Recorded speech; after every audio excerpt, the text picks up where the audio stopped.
Bem, pessoal, muito boa tarde, né? Hoje transmitindo diretamente aqui da estação do Bize, né? Aproveitando que eu estou no Brasil, mas a gente segue acompanhando o mercado internacional, que é o foco, né, do Farol Global, um programa que busca explicar aí o que está acontecendo no mercado internacional, né? Até mesmo dúvidas práticas de como interagir, como participar desse mercado, de como esse mercado funciona. Estamos aí exatamente para isso, né? Uma marca aí do mercado nos últimos dias ou até nas últimas semanas tem sido um aumento brutal da volatilidade.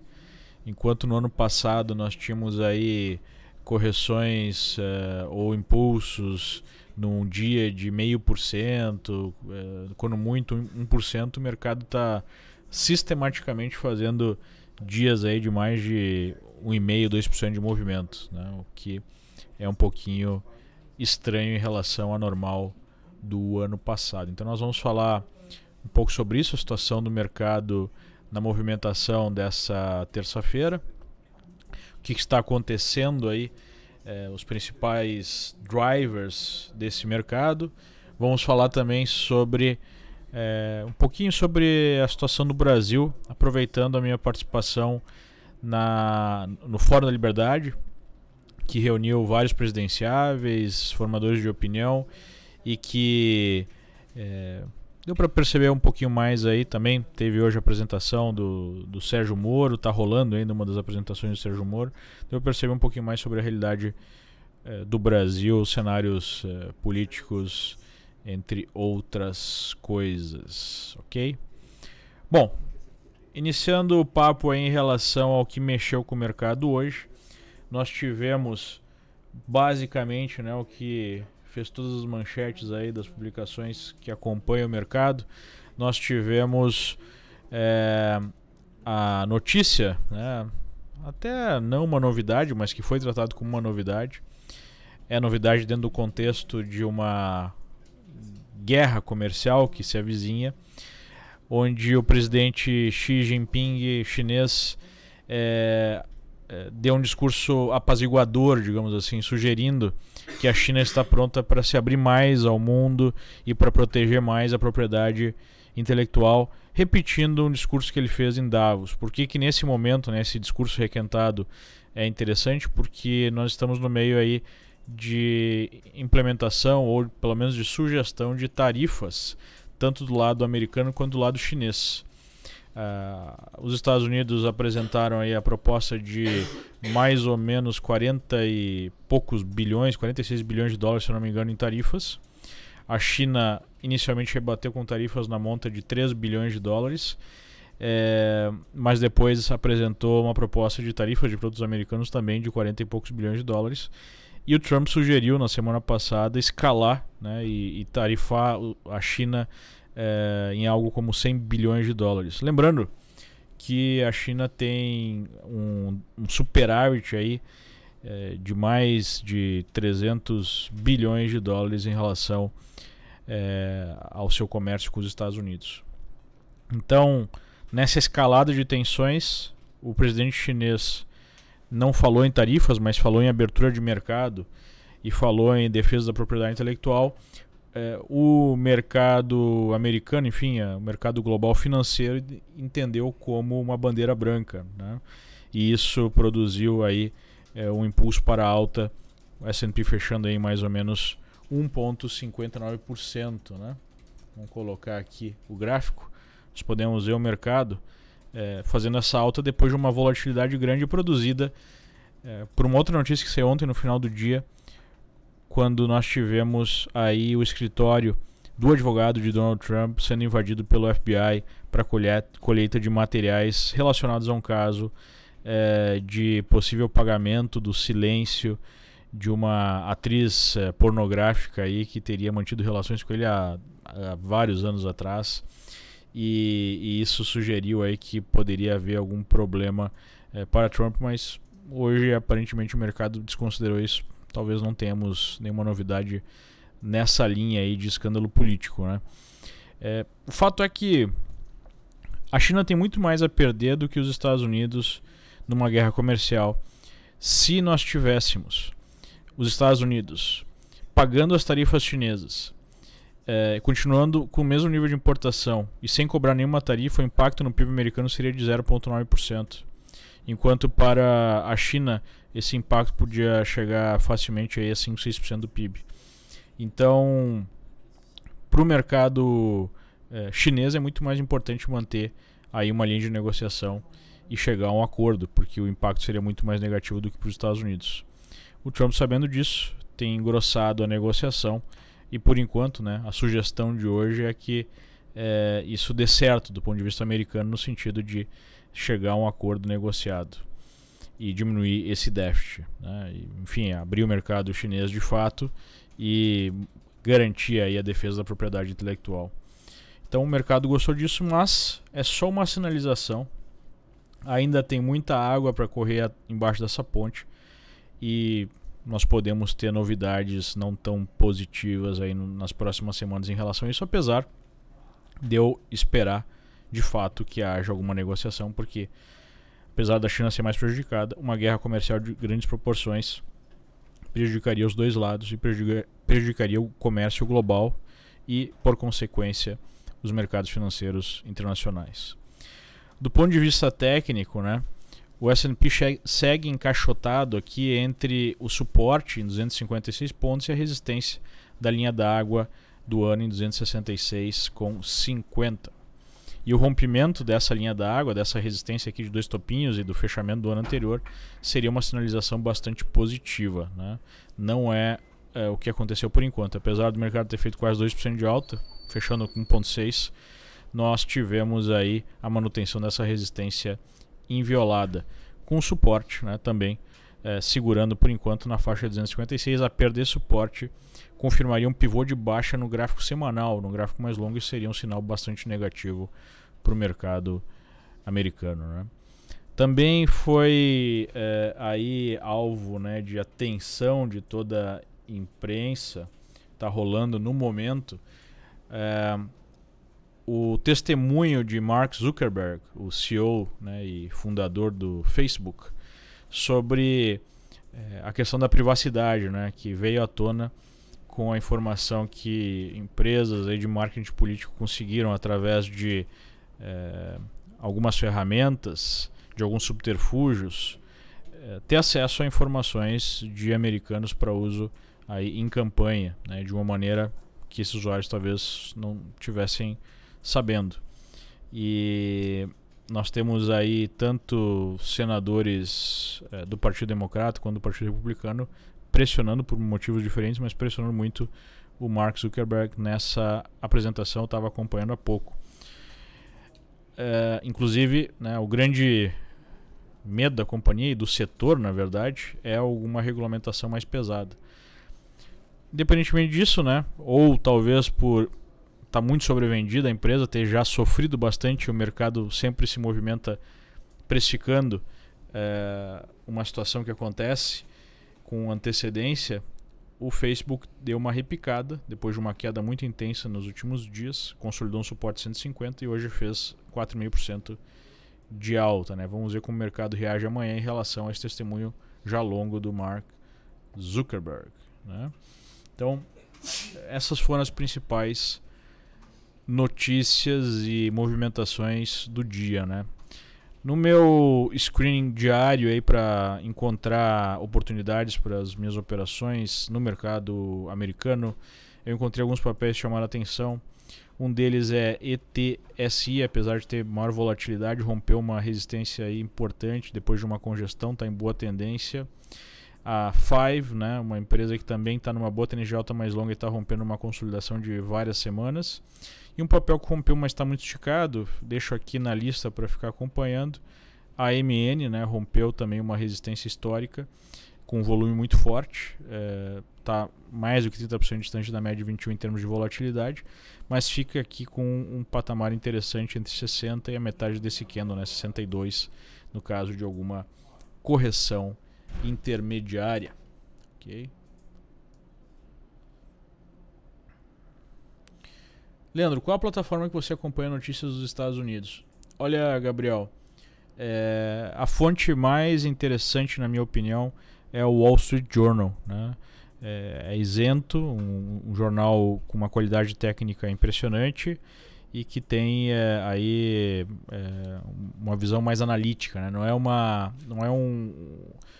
ferramenta para você acompanhar notícias em tempo real, né? A Bloomberg talvez seja mais interessante nesse caso, também um acesso gratuito. Nós temos uma série de outras ferramentas, né, para investidores mais endinheirados e com necessidade de uma plataforma mais profissional ainda. Tem o próprio terminal Bloomberg, né, que seria o mais completo do mercado. Mas essas são algumas fontes que eu utilizo, ok?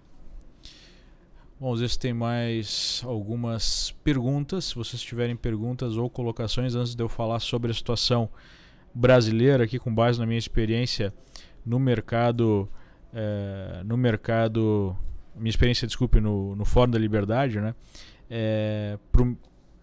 que vai se transformar, né, em algum input para o mercado brasileiro, vocês podem fazer essas perguntas.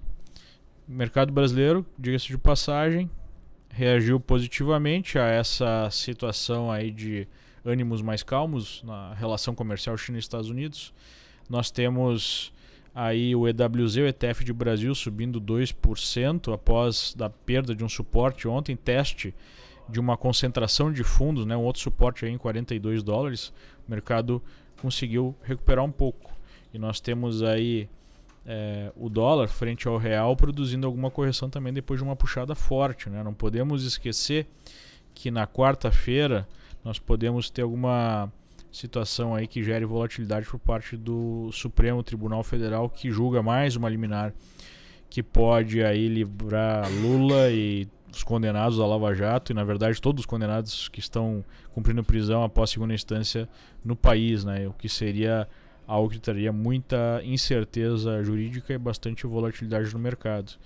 Então temos esse fator aí da quarta ou quinta-feira, ok? Bom, vamos ver aí algumas colocações. Nilson Trader colocou que foi um dia histórico para ele, comprou uma fração de bitcoins pela primeira vez. Bom, o Bitcoin, ele estava bastante pressionado aí na venda. Vamos dar uma olhada aqui.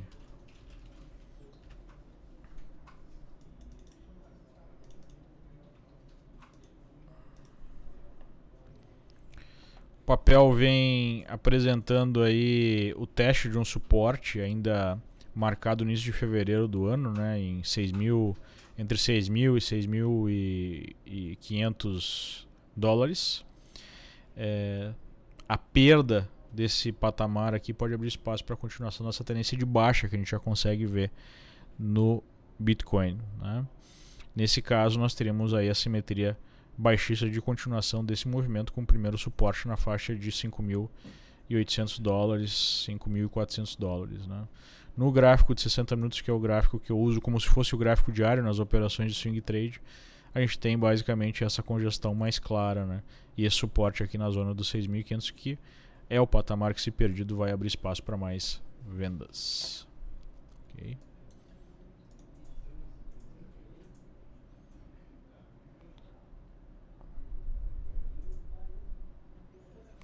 BRICS tem metade da população do planeta. Não sei não se a China perde mais. Eduardo, tem, mas do ponto de vista ainda, né, apesar da China ser muito grande, do ponto de vista de desenvolvimento da economia, do ponto de vista individual, a gente ainda tem uma China que tem um PIB per capita muito parecido com o Brasil, né, que é baixo. Então, no curtíssimo prazo, sim. Claro que todo mundo perde numa guerra comercial, no mercado menos livre, mas a gente não pode esquecer que a China não é, né, um mercado aberto para o mundo, né, ainda. Ok? Bom, respondendo aqui algumas perguntas sobre o mercado internacional, volto a falar sobre essa experiência no Fórum da Liberdade. Nós tivemos aí quase todos os presidenciáveis, uma boa parte deles, né, até não sabemos quais são os presidenciáveis, visto que o jogo está muito aberto, né? Não tivemos a presença do candidato que está liderando as pesquisas, se tirarmos o Lula, que foi Bolsonaro, que não apareceu no evento. Mas tivemos aí Amoedo, Flávio Rocha, Ciro Gomes, Marina Silva e Geraldo Alckmin, né? E hoje pela manhã acompanhei a palestra do Sérgio Moro, que inclusive me pareceu bastante tranquilo, assim, até confiante na manutenção daquelas decisões do STF que mantém prisões de segunda instância. Pelo menos não deve ser deferida a liminar de quarta-feira. Eu senti pela postura assim até mais alegre, mais otimista do Sérgio Moro, falando muito da Rosa Weber, que é o voto de Minerva aí para essa decisão, né? E deve manter o entendimento da semana passada. Mas enfim, o que eu identifiquei foi um evento que é um evento que representa, né, o pensamento liberal conservador, vamos colocar assim. Teve vagas esgotadas, né, foi público recorde, que vem na onda aí de percepção do brasileiro por mais livre mercado, né, instituições de fato mais republicanas, valores morais mais elevados, né, maior seriedade no combate ao crime, enfim, todas as coisas, né, reformas econômicas super necessárias. Então há uma maré aí popular, né, uma tendência popular por um candidato que seja, né, mais pró-mercado, que seja mais conservador, que gere um ambiente mais estável para o país. Mas, por outro lado, a gente vê aí uma situação eleitoral muito incerta, né? A gente tem os candidatos mais ligados a essa corrente mais pró-reforma, né, mais liberais, mais lei e ordem, com uma postura não tão... como é que eu vou colocar? Não tão política, né? Num evento como o Fórum da Liberdade, com um público de forma majoritária liberal, nós tivemos um destaque de Ciro Gomes, não pelo conteúdo da sua apresentação, já que ele é muito estatizante, citou várias vezes a China como exemplo. Nós temos aí ele como o candidato que se apresentou da forma mais interessante, né? Fez uma apresentação mais interessante para o público. Então, e dos candidatos mais esquerda ou centro-esquerda, como Marina e Geraldo Alckmin, mais do mesmo que a gente já conhece. João Amoedo, apesar de propostas muito boas, uma apresentação fria, né, a leitura de alguns slides, e o Flávio Rocha, apesar de uma postura muito interessante, ainda com o recall muito baixo, né, sem a visibilidade dos outros candidatos. Então, acho que vai ser uma eleição bem complexa. Conversei com os analistas, formadores de opinião, vários deles. É uma eleição ainda muito aberta, né? O nível de incerteza está muito alto. Até mesmo não foi totalmente descartada a possibilidade de um Lula concorrer, já, né, que nós temos um STF aí que está no limite, tentando tirá-lo da cadeia, e pode tranquilamente querer a participação dele na eleição, né? Apesar disso ter ficado bem improvável com a sua prisão. Então o jogo está muito aberto ainda, mas do ponto de vista presidencial, mais do ponto de vista de público, de desejo do público, né, desejo popular, de formação do Congresso, que vai ser muito importante. Eu creio que há um bom espaço aí para a formação de um governo bem mais pró-mercado.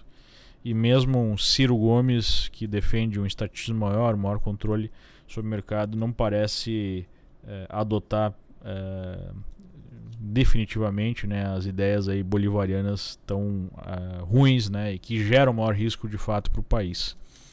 Então, ainda muita incerteza para a questão eleitoral, mas todos os candidatos colocaram, mesmo Ciro Gomes, o que foi uma surpresa, a necessidade de algum tipo de reforma da Previdência, por exemplo, que é o grande nó aí nas contas públicas. E num cenário de ano eleitoral, né, o Congresso tem feito aí afagos para vários setores e aumentando esse problema do déficit. Talvez o maior impacto disso pode ser visto no nosso câmbio agora, com o dólar subindo em relação ao real nos últimos dias ou semanas, por conta exatamente dessa postura e a perda de viabilidade mesmo do governo Temer, né, com mais aí investigações e talvez mais uma denúncia. Então é um momento ainda de muita incerteza. Temos aí o crescimento de uma postura mais conservadora e mais pró-mercado, mas ainda, né, o que ficou de maior percepção, para mim a percepção mais forte, é que ainda falta muito para a situação ficar mais clara. Ok. Eduardo coloca: Ciro Gomes criará mais 5 ministérios e abrirá concurso público, alavancará a dívida ainda mais. Aparentemente o mercado nada fará, mas depois, futuramente. Acho que o mercado, no caso dele liderando pesquisas, e parece que vai cristalizando ele como o principal candidato de esquerda, pelo menos aí na esteira da prisão do Lula, o mercado deve sentir muito, sim, porque o próprio economista-chefe aí da campanha dele disse que gostaria de ver uma relação dólar-real aí de R$4, né? O que seria bastante negativo esse tipo de visão, e esse tipo de visão estatista, né? Mas, por outro lado, né, pelo menos o que parece que vai se desenhando como um afastamento de curtíssimo prazo é essa visão mais radical bolivariana, né? Isso parece que vai se afastando aí do cenário político e acaba diminuindo pelo menos o risco de curtíssimo prazo no cenário econômico, no cenário para a bolsa. Ok. Evandro Lois coloca: Ciro já defendeu no passado um calote na dívida. Sim, isso é verdade. Então a gente começa a ver, né, o nível de estresse que isso poderia gerar no mercado. Mas acho que na prática isso seria bem improvável, né? Enfim, jogo muito aberto ainda, muita incerteza, o que deve representar, e a gente vai entrando mais próximo agora do período eleitoral, bastante volatilidade no mercado até que a situação fique um pouco mais clara e que os players sejam cristalizados, aqueles que têm realmente chances, e aí nós devemos ter, né, uma reação mais clara do mercado em relação a essa situação ficando mais objetiva, né?